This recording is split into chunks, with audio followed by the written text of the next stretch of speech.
The strength of the community is evident, and I was curious if it's always been this way. Dominick from Fort Mackinac paints a different picture of the island's past.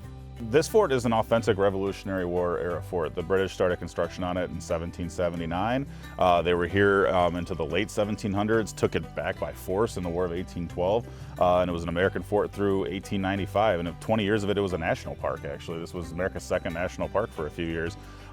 When the Army left, 1895, and it was like, what's going to happen next with this structure? These original buildings were here. They're not easy to maintain, I can tell you that from working here now. But luckily, the War Department gave them to the state of Michigan and created Michigan's first state park in 1895. And so since then, there was a commission created to oversee it. That commission has been tasked with protecting and preserving not only Mackinac Island, but really the historic structures here at Fort Mackinac. And in the 1950s, it was decided, you know what, we're going to shift and become a museum. We're gonna move into that realm.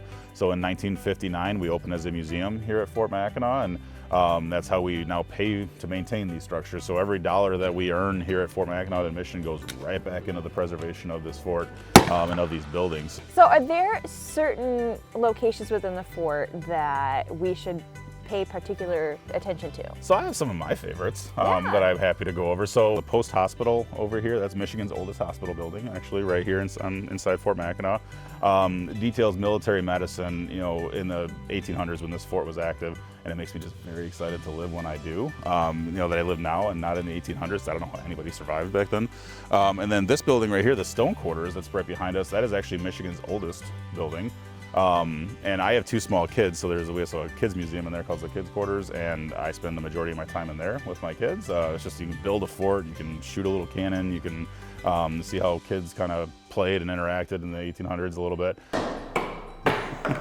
We'll try that again. Yeah, that one may not have had the damage that you wanted. That did not have the gusto I wanted. All right. Fire! There it was. Took down the enemy. We know many businesses on the island participate in the Lilac Festival, including Fort Mackinac. We have a special program that we do every day at 1 p.m.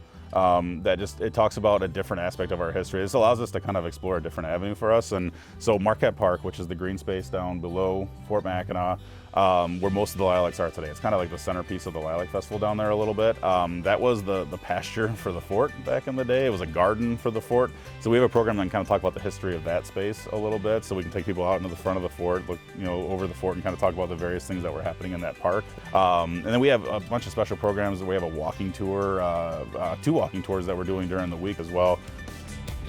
Watch Finding Festivals on WGTE.org, and to stay updated, be sure to like and follow and visit findingfestivals.com. Finding Festivals is brought to you in part by